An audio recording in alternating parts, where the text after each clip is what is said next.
You're listening to the Omni Athlete Podcast, your source of peak performance techniques and actionable practices from the world's highest achieving mind, body, and spirit competitors.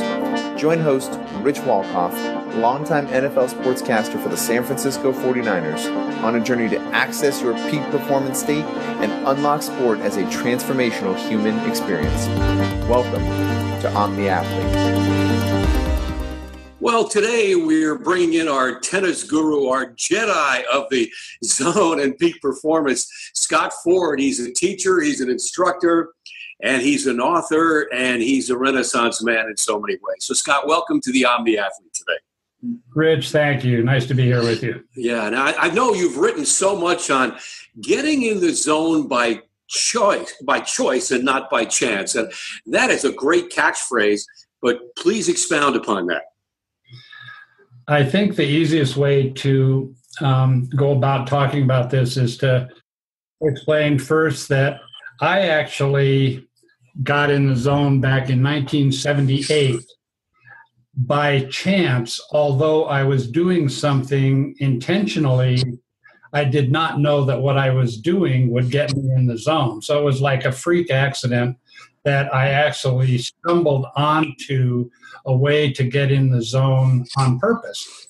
So, and because of that, ever since that day, I have been doing pretty much the same thing in teaching others how to get in the zone, and have had the same amount of luck with them being able to learn how to do this and then consequently get in the zone on purpose themselves, and then be able to develop their ability to maintain and kind of stabilize that state, and then develop their game while being in the zone, as opposed to developing their game while being in sort of their ordinary performance state. Yeah, you know, it sounds so simple, yet so elusive. We talk about the zone. A lot of us have had visitor passes, but it's not something that's readily, gathered or executed. Now, tell me some of the keys that you've used to enhance peak performance by getting in that flow state that you say is expedited through your research and your theories. Well, the thing I did is I was working on something that would just help my timing, because I was hitting with a friend of mine, and we were warming up for a tournament from half court. And we were just hitting volleys back and forth very sharply from half court. And I was late on every one of my contacts. And I thought, wow, this is not good. You know, I'm going to be playing a match here in a minute, and I'm late on everything. So for some reason, and this is sort of the accidental part of this whole thing, I just said, I'm going to pretend I have a big window out here in front of me where I should be making contact with the ball. And what I'm going to do is just watch the ball real carefully and make sure I make contact right at this window. So we started hitting again. I was not hitting the ball at the window. I was watching the ball real carefully, and I was seeing him hit it very well. But then I wasn't seeing my contact on my side because it was getting there too fast. So I said, well, this is kind of backwards. I think I'll change things around a little bit. And I think this is where fortune came into the whole thing, because we were from half court to half court. So the visual depth of field wasn't baseline to baseline, or this never would have happened. But we were half court to half court. And I said, I'm just going to pretend and have this window here. But instead of focusing on my partner hitting the ball to me, I'm going to focus on my window. And just to make sure I make contact at my window, I'm just going to play a little game of not letting the ball get by my window, defend the window. So I started doing that, and I started making contact at my window, and then a little bit behind, and then at my window, and I would go, yes, no, yes, no, yes, yes, yes, yes. And I started to feel myself just slip into this highly concentrated state that we call the zone, and I was just playing this imaginary daydream kind of game of defending this window, but I was getting everything back. And my partner said, Scott, what are you doing? He said, suddenly it just looks like you're in the zone. I said, I am. And he said, well, show me what you're doing. And so I told him I was pretending I had this big window up here, and he kind of chuckled. And he said, okay, we'll give it a try. So he tried it, and he got in the zone too. And we must have hit, 20, 30, 40 volleys in a row several times where we were just right on contact. And both of us were doing this yes-no feedback right away.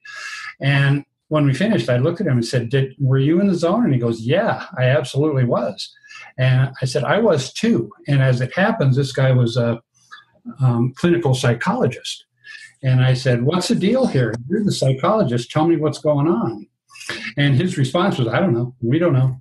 In psychology, even in sports psychology, we know about the zone, but we don't know what causes it to happen. I've got some books on consciousness and stuff, and you can go ahead and read these. So I started reading up about the zone, whatever I could find about it, and sports psychology and sports vision and all these different things that I thought would really give me more information about playing in the zone. But none of them addressed this idea of focusing on something other than the ball or your opponent or all the things that you and I grew up with, knowing that we were supposed to focus on. So I think the main thing that came out of all of that was that there is a different way to use your visual focus in your eyes when you're playing a fast-moving ball sport. And that's to not focus on the ball or the object of contact, but to focus instead on your contact zone and then let the ball come into focus as it comes into your contact zone, your visual field of focus, which at this point would be near vision. And the ball's coming from far vision into focus. I would hit it, and then it would go out of focus, come back into focus, out of focus.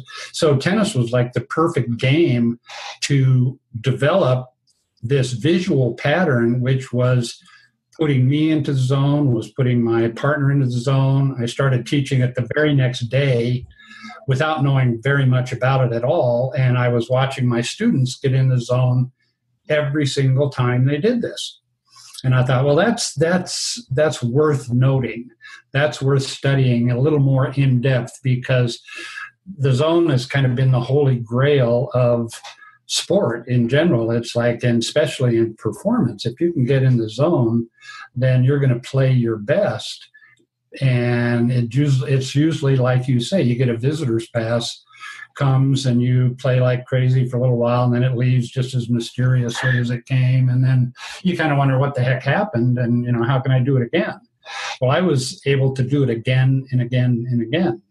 And, it's almost 40 years later now, and I'm still doing the same thing, and it still works with everybody I show. And there's been a lot more deeper developments that have come out of it, but that's the bare basics of how it got started. So you've got the lifetime pass where others are just borrowing that visitor's pass. Now, you and I had a little on-the-court experience last year in Mill Valley at my club as a recreational player at Harbor Point in Northern California. And what I noticed with the focus band, which enabled us to gauge whether we were using left brain or right brain and how intrinsic our reaction and actions were. So it's not just taking the ball early, which right. is what you're essentially saying. But you talked about how your eyes are not able to make the adjustment from seeing the ball from your opponent's side of the court to your side of the court.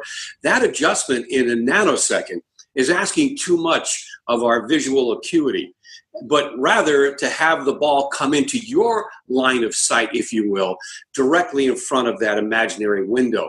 And expound upon that and how significant that is in engendering the state that we're all in search of, the Holy Grail. Get me into that peak performance zone state. Yeah, this, and the bottom line kind of all of this to start with is I was changing the way I was using my eyes from a variable depth of focus input pattern to a fixed depth of focus input pattern. And a good analogy I use for this is if you actually were standing on one side of a window and there was a kid on the other side of the window throwing a snowball at your window, and your objective was to have the splat against your window in focus exactly when and where it occurred on your window. That would mean that you had tracked the contact point on your window, which could be your contact point for hitting a tennis ball or hitting a baseball, catching a ball, punching your opponent, whatever kind of movement versus counter movement game you're playing, you're looking for the contact point. Well, if I watch the kid throw the snowball and I look through my window, I focus through my window on the kid, and I watch him throw the snowball, if I keep the snowball in focus all the way to my window, then logically I would have the contact point, the splat of the snowball, in focus when and where it happened on my window. Okay, score 1 point for me for tracking the contact point. The other way I can do it, that's called, by the way, a variable focus input pattern. I have to refocus my eyes from far vision to near vision, and that's the variable focus. The other way is to just focus on the window. I know the kid's throwing the snowball at my window. I'm just going to focus on this window and look along the surface of the window for where the snowball hits. I'll still see the snowball coming. It's just out of focus when he throws it, but it comes into focus. It comes into my window. And then I will be able to see the contact point, again, the splat on my window when and where it happens. The difference being, one of them, because you have to refocus your eyes, you may not be able to throw or to be able to keep the snowball in focus if he throws it at like a 90-mile-an-hour fastball. You just can't refocus your eyes from far vision back to your hitting zone fast enough. Consequently, your brain is going to receive bad signals about the speed of the ball, and you'll end up being late. The other way, however, is you're pre-focusing on your contact zone, which essentially negates the need to refocus. So pre-focusing removes the necessity to refocus, and because of that, you're really getting rid of the main reason we have bad timing, and that's from misinterpreting the speed of the ball using a variable focus pattern. You're not even trying to figure out how fast the ball is going.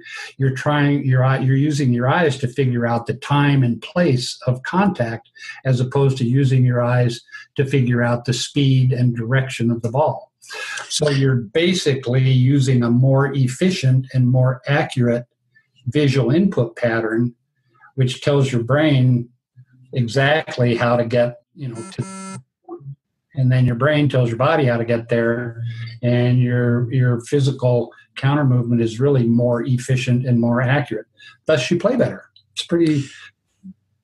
It's somewhat counterintuitive because, for instance, in baseball, you want to pick up the ball out of the pitcher's hand as readily as you can, and pitchers who hide the ball in their glove or have a, tricky release point, if you will, usually work to their advantage because the hitter can't pick up the ball as readily.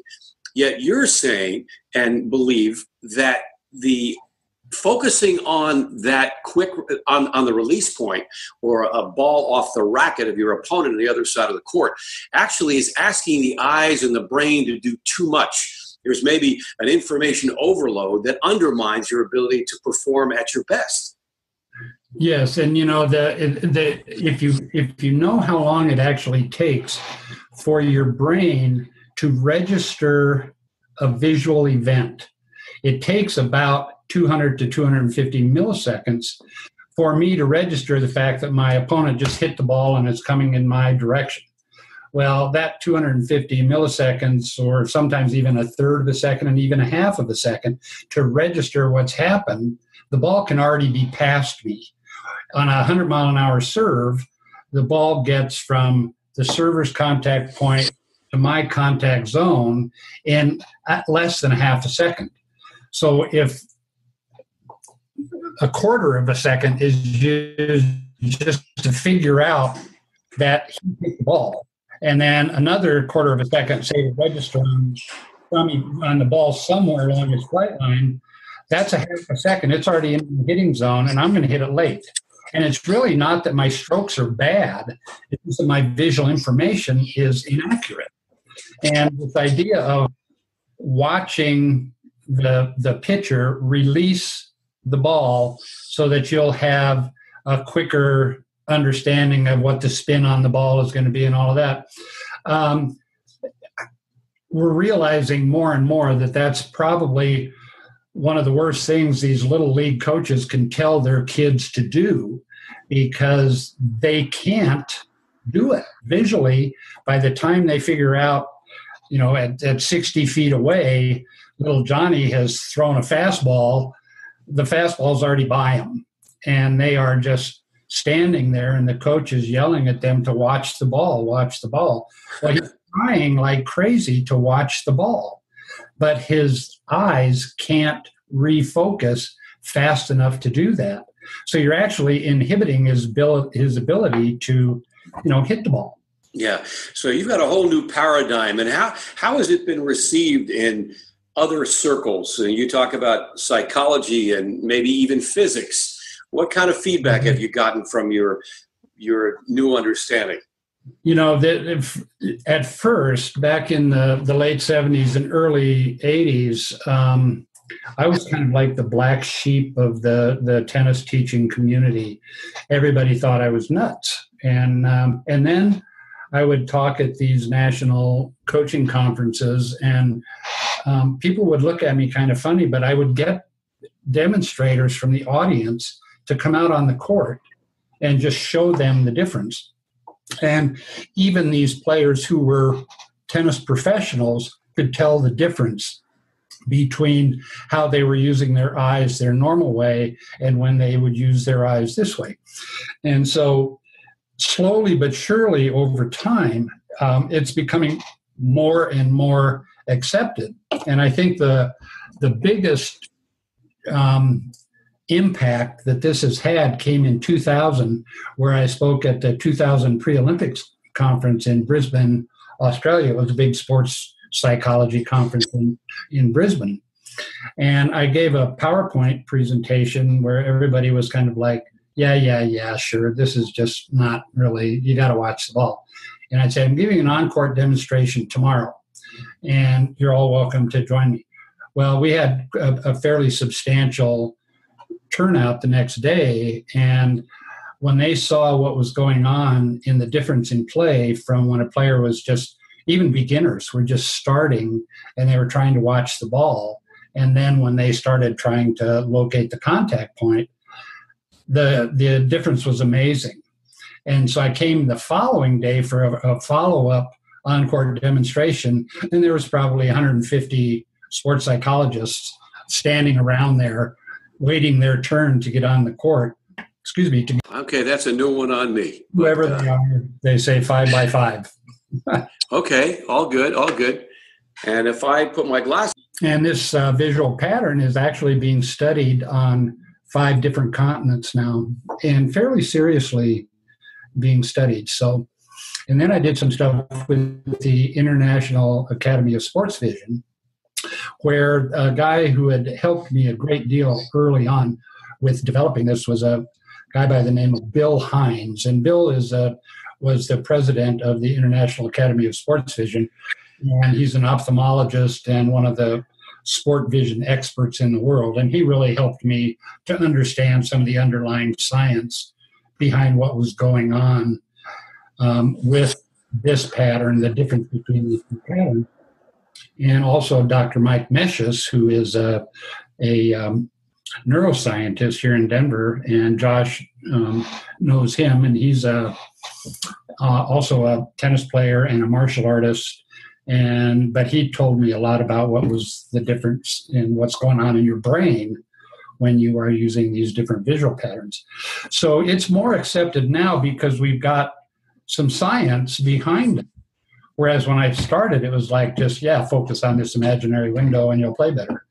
And it took a lot of research, a lot of talking to the right people and knocking on doors and asking people to come out and try this and tell me what they could tell me. Well, no, that's fascinating. And I love the fact that you said initially when you were in the zone, quote unquote, the psychologist said, we really can't describe it from a neuroscientific standpoint. And that was a long time ago. Are we closer to identifying either brainwave patterns that are exemplified in the zone or other behavioral ways that we can actually enumerate or isolate what is actually happening when we are in the zone, in that peak performance state? Yes, it's come a long ways, and literally in the last probably 10 years, maybe 15 years, started with a guy out of Chicago. His name is Mihai Csikszentmihalyi, hard name. He goes by Mike, and he wrote a book called Flow, The Optimal Experience. And then a doctor from Australia, Susan Jackson, wrote something called Flow in Sports. And what they did was enumerate like 8 or 9 different component parts of flow or behaviors of flow that we can look for when we're in a flow state, such as, total concentration, which seems pretty obvious, but it really is a very highly focused, concentrated state. Another interesting one is what's called action awareness merging. And that's sort of when you're just doing without thinking. And another person who was really instrumental in my own understanding of this was a tennis pro by the name of Timothy Gallwey, who wrote The Inner Game of Tennis. And he's the first, probably one of the early people who talked about playing in the zone, although he didn't call it that. He just talked about sort of a Zen approach to tennis in which there was what he called self one and self two. And self one is like the thinker and the analyst, and self two is the doer. And he's felt that in order for you to be able to play your best and be free of all of the egoic attachments and limitations that we have, you had to get rid of the thinker, self one, and bring out the doer, self two. Well, that's very similar to what I was doing with the difference between operating in what's called a serial mode of operation, where you're inputting information about bits and pieces of the visual environment sequentially, versus a parallel mode of operation where you're inputting information about the whole of the environment simultaneously. And that parallel mode of operation, with its basically parallel input pattern, is the way that gets you in the zone. And it also gets rid of what they were calling self one, what we call the egoic self. So yeah, there's been a lot more acceptance, and there's a lot more psychological definition of the component parts. But as far as the how do you do it stuff, sports psychology is still kind of in the dark. They can't say, go out and do this and you'll get in the zone. Whereas the stuff I've been developing says exactly that. Do this, you'll get in the zone. And it just keeps working. Right. Now, you wrote a book entitled Integral Coaching and the Unification of the Body, Mind, Spirit, and such. So would you expound upon some of the messages that are pertinent to our discussion that you wrote about in that book? Well, it's called Integral Consciousness in Sport. And it's really about this particular subject because the state of consciousness that you get into when you're in the zone, it's a higher state of consciousness called either integral consciousness or non-dual consciousness.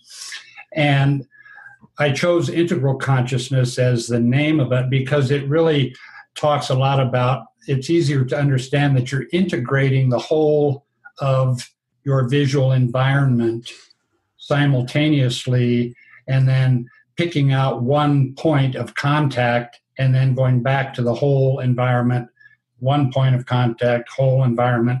And what's interesting about that is there's two fundamental ways that that meditation is done. And one is concentrative meditation. I think it's called Shamala meditation, where you concentrate on one point. And then there's a vipassana meditation where you're aware of the whole thing. And a good example is that if you had a wall in front of you with a bunch of dots on it, the two ways of concentrating are you can concentrate on one dot and focus in on one dot to the point where all the other dots go away. And that's that one pointed concentration you need to make contact at the contact point. But the other one is that you focus on the whole wall and you become aware of as many of the dots as possible and that really helps your awareness of the full visual environment. And what you're doing when you are using this input pattern is you're doing both of those types of meditation, if you will, both of those types of awarenesses. One is you're aware of the whole, and then as the ball comes toward your window, you locate that point and you concentrate on that point. So you've got these two types of concentration integrated into one pattern. And it's really sort of, in that sense, it's a way of playing tennis in a meditative state. Mm-hmm. That creates this non-dual state of consciousness, which is a way more expansive state of consciousness, as you can imagine, because you're expanding your consciousness away from the parts of the game that are taking place in front of you to the whole of the game occurring simultaneously, and then you pick out this one part.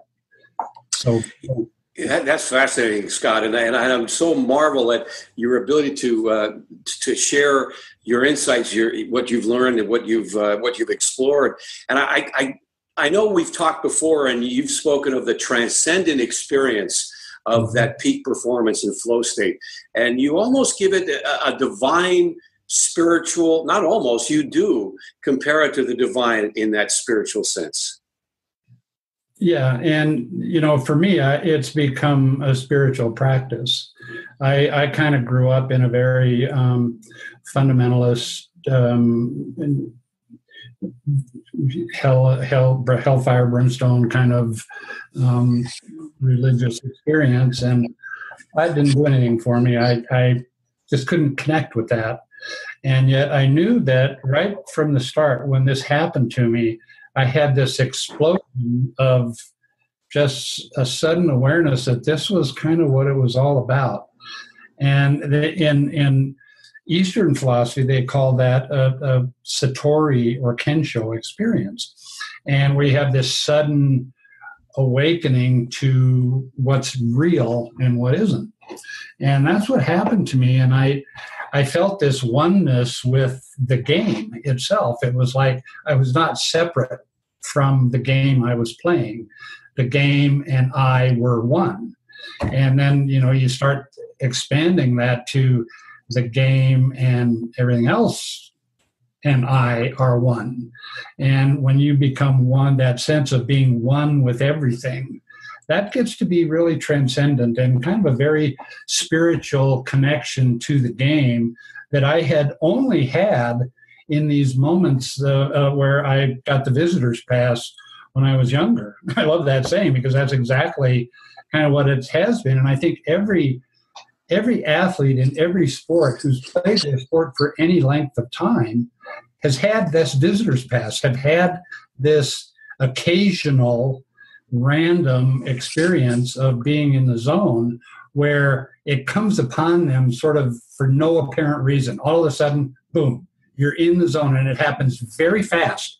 You just switch into the zone, and then you play your socks off, and it's just you can't even believe how well you're playing. And then just as suddenly as it came, it goes away. And it's a really mysterious entrance and exit. And yet, while you're in that state, it's something extremely special. It is very special. It is very high-level performance, but there's a higher sense of who you are and what you're really capable of doing. So we get this peak performance experience, or even a peak experience, as Maslow called it.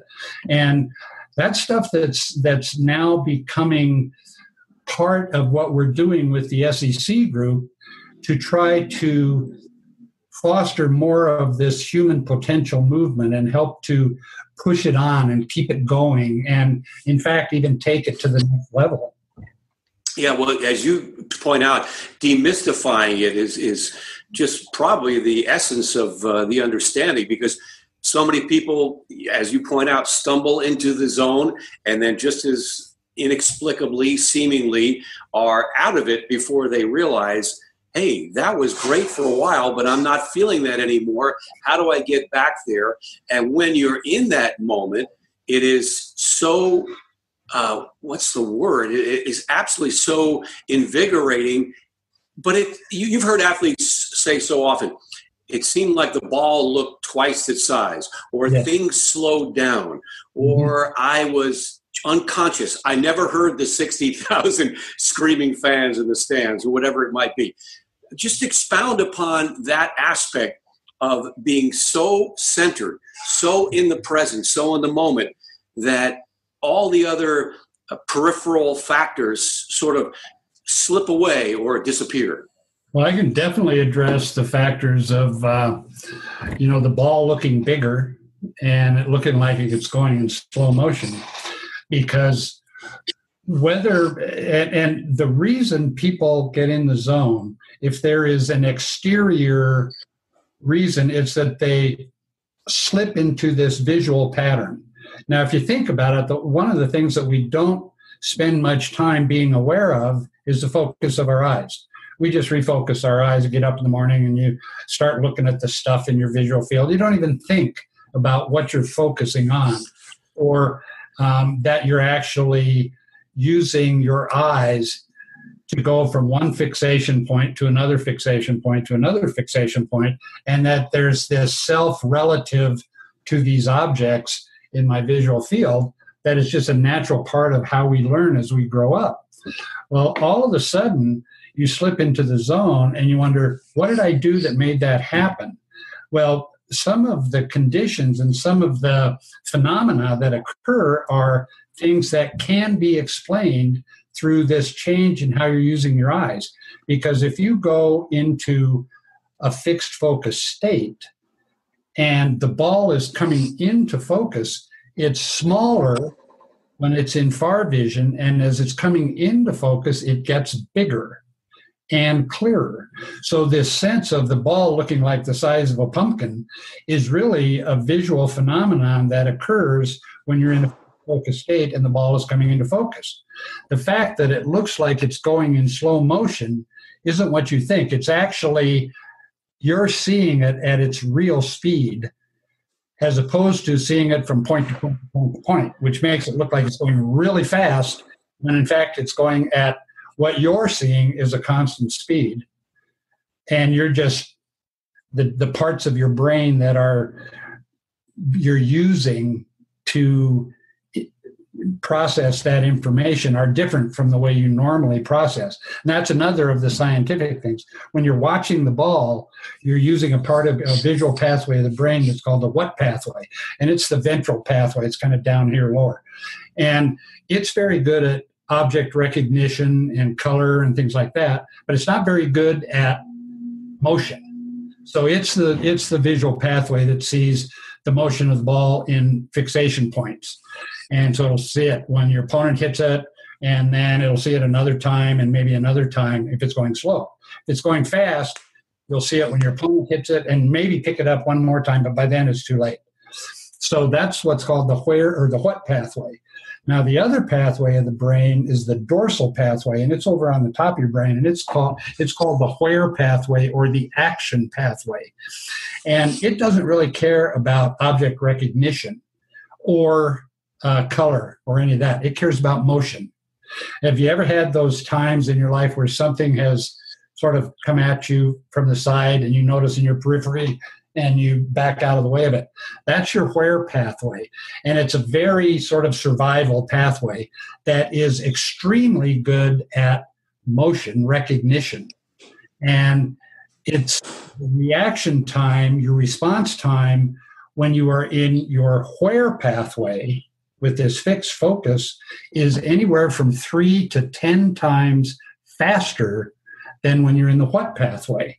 Now that's huge. That's like upfront reaction time that gives you more time to do what you're doing and makes you feel like everything is going in slow motion.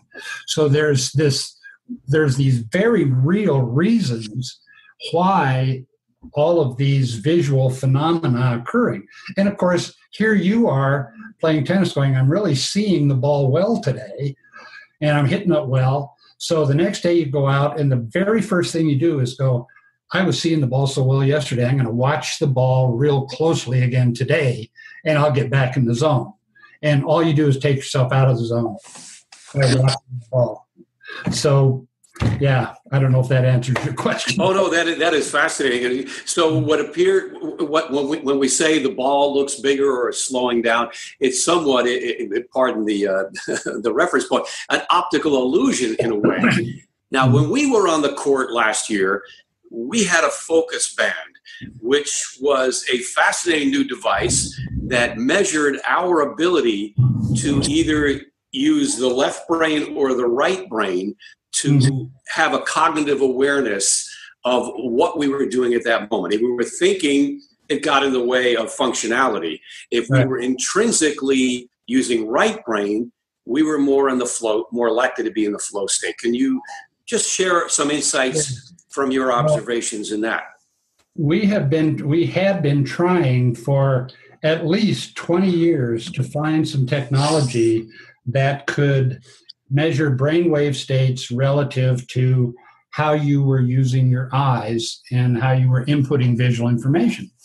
And none of it worked. We tried, some pretty fancy stuff, but all of it was so sensitive that if you even moved your eyes, it would register a lot of noise and stuff. So that wasn't working. But Focus Band came along, and they figured out a way to some sort of algorithm that removes all of the motor interference, like eye movement, body movement, all of that, which interferes with reading your brainwaves. And you wrap this headband around, and it's got sensors in the front. And what it did was it measures what's called mushin, M-U-S-H-I-N, which essentially is low alpha, high beta. And that's the brainwave state that you want to be in for optimal performance.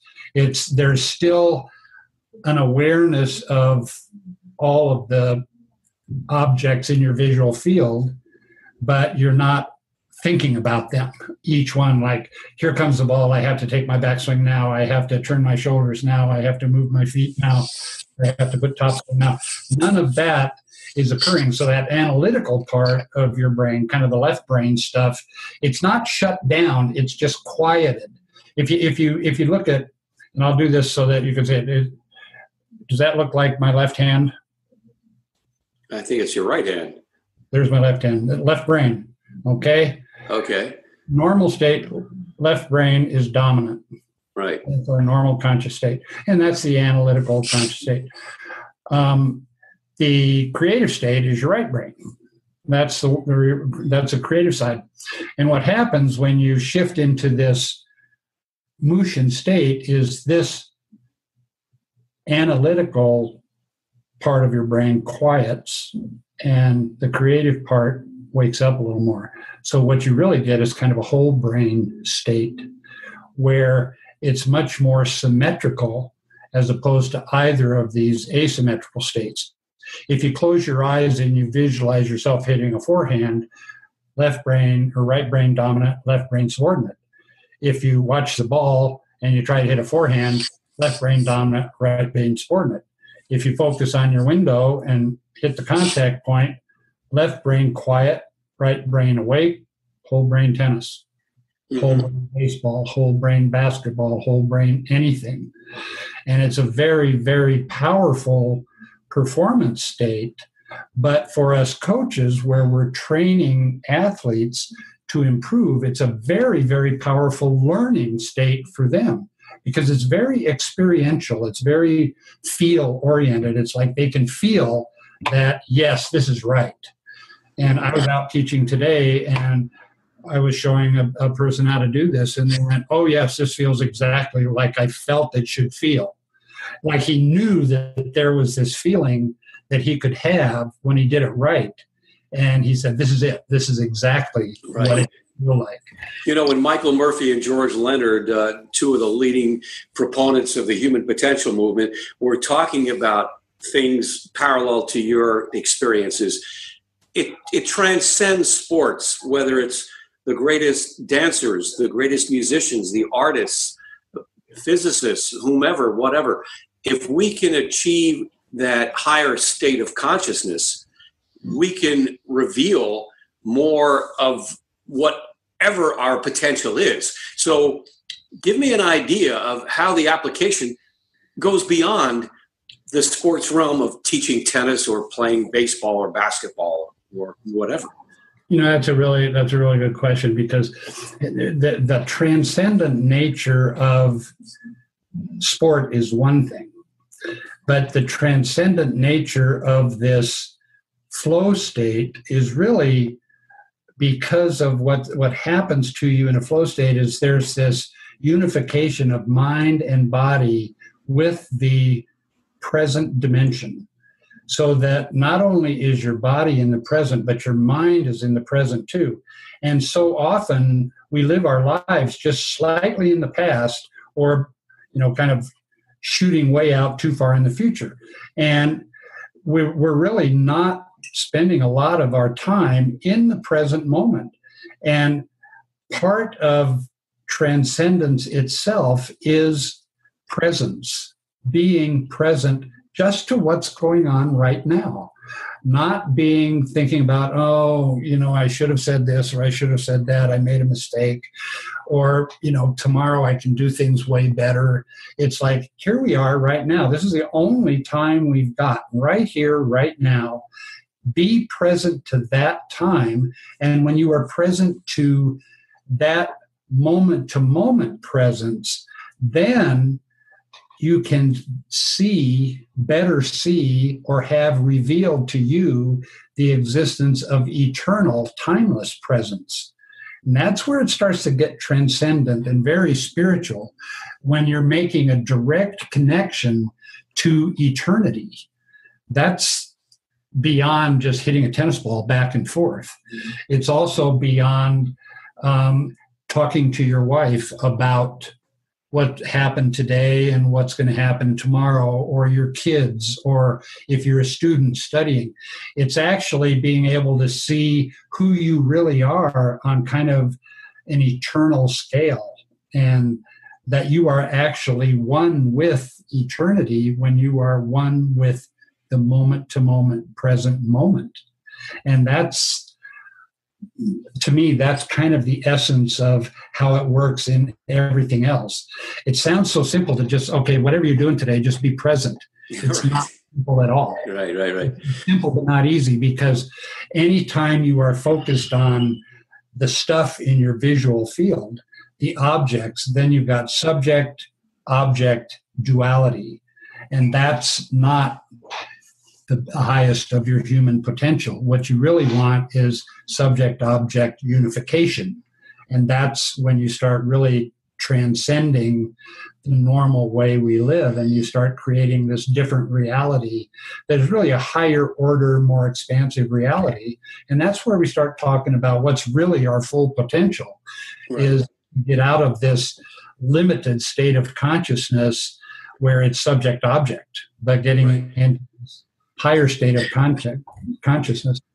I don't know if we're creating that higher reality or revealing the reality that exists, whether we're tuned into it or not. I mean, you're talking about that sweet spot when you hit the golf ball just right, or the baseball, or you deliver the perfect tennis shot or whatnot. We have that feeling of perfection.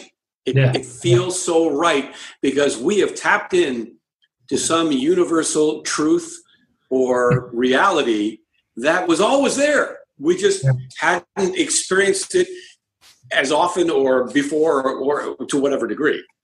Yeah, and that's really kind of a perfect way to put it, is that we are able to experience perfection but we have to be able to be aware of when we experience it. And we're so often distracted by all the crap that's going on that we don't have a chance to actually experience that perfection. And that perfection is always experienced in the present moment. When you talk about the golf shot, there's a wonderful saying in golf, and there was a book written about this a long time ago. It was called Dead Solid Perfect.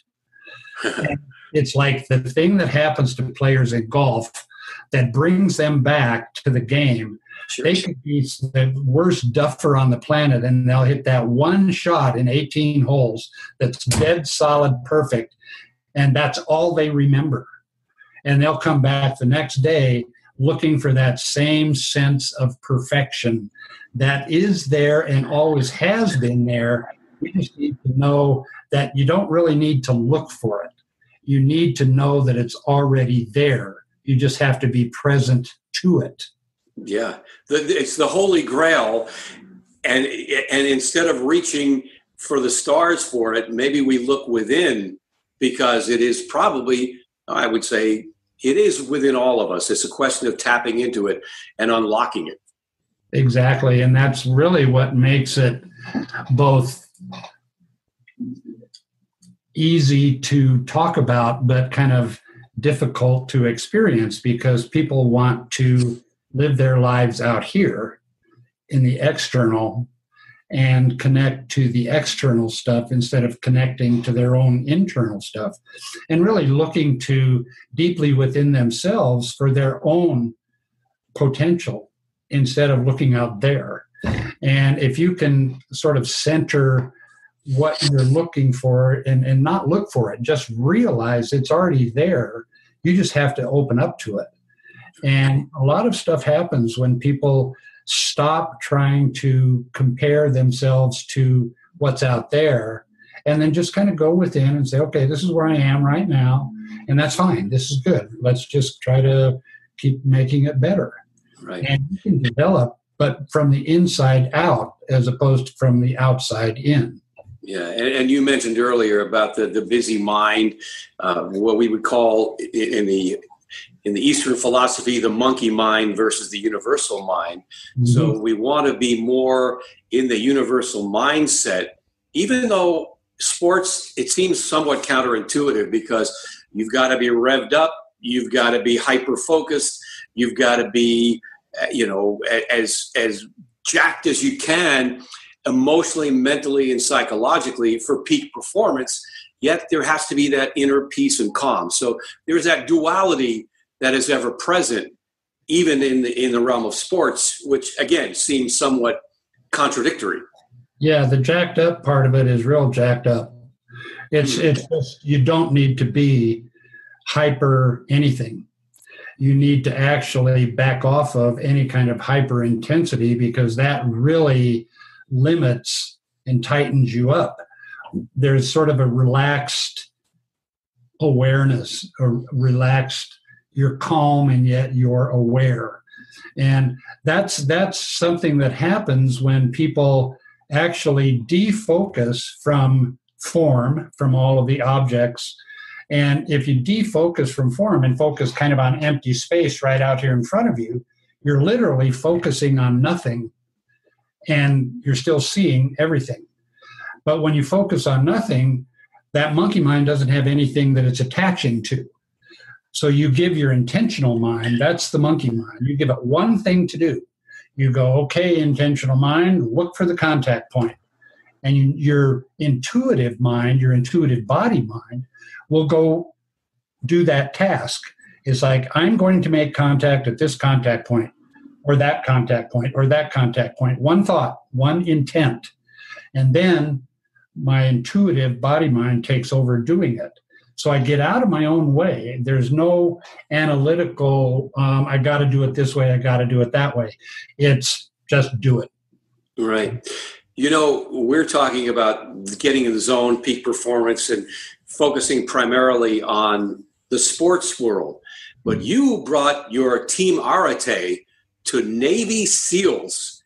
And if ever the stakes would be high, they would be highest in combat, right? Mm-hmm. Winning and losing, we all shake hands when it's over, and you wait to see another day. Not the case in combat. How was that experience, and how did you bring your insights to that realm? Well, what we did, we took a guy who was a Navy SEAL pilot. He was the guy that I talked to in Denver, and he came out on the tennis court, and we started doing this stuff, and he got in the zone right away, and he said, we got to take this to the SEALs. Well, he was very good friends because of tennis with the commander of the Virginia Beach Navy SEALs operation, who was also like a 4 or 5 level tennis player. And he said, let's go out there and show them this stuff. And he said, there's also a lot of shooting involved. Well, one of the guys who was on our Team Arete was a fellow named Lou Kosich. And Lou was a Top Gun pilot in the Navy. And he also learned how to do this. And he said, this is sort of reminds me of landing a jet on an aircraft carrier at night in a rough sea.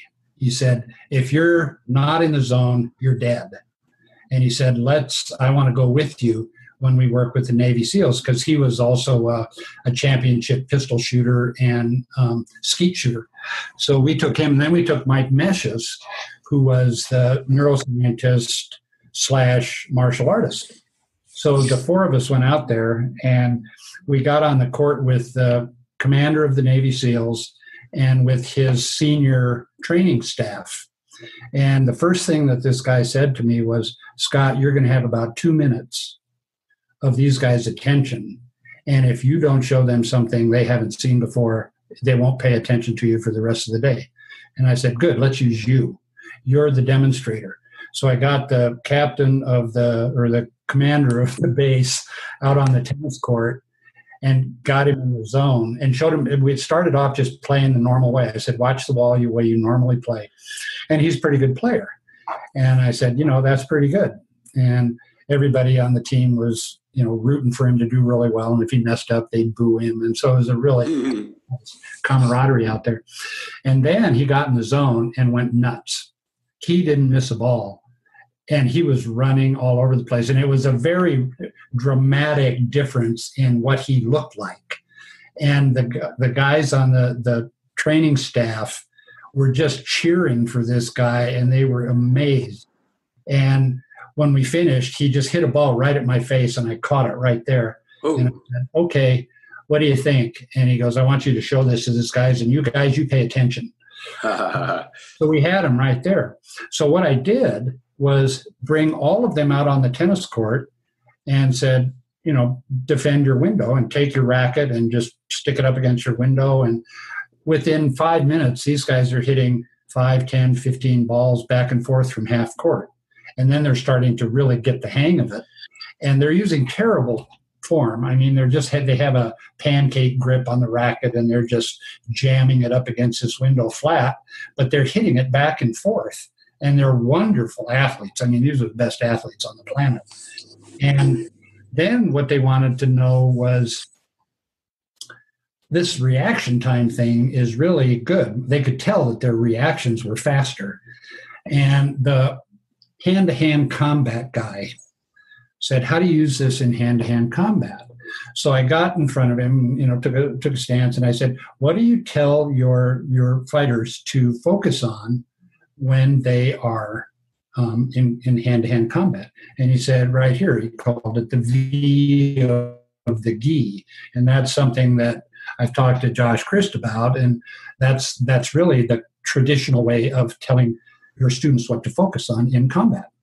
So I said, okay, focus on here and block my punch. And I threw a punch at him, and I didn't hit him, but I tapped him right on the cheek. He didn't like that at all. He blocked my hand and knocked it away, but I had tapped him on the cheek.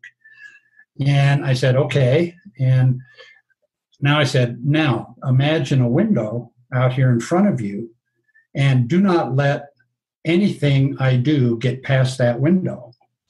And he said, okay. And so you could see, I waited till I saw his eyes get in focus. I threw a punch again. He grabbed my hand right as it got to his window, twisted it, and put me down on the ground kind of hard. and his words were, I like this. This will save lives. And I just, whoa, that just made my day. That made my weekend. And then we went to their shooting stuff and did some stuff with shooting and checking to see what they did when they went through a door. That was sort of kind of what that was all about, and the reaction time going through the door. And we don't need to talk about that. So, but it was a very successful weekend with some world-class athletes who could concentrate deeper than anybody I think I've ever seen in a big hurry. Fascinating stuff, Scott. Thanks so much for your time. It's been great hearing your insights. Well, thank you very much, Rich. It's nice being with you. We'll see you.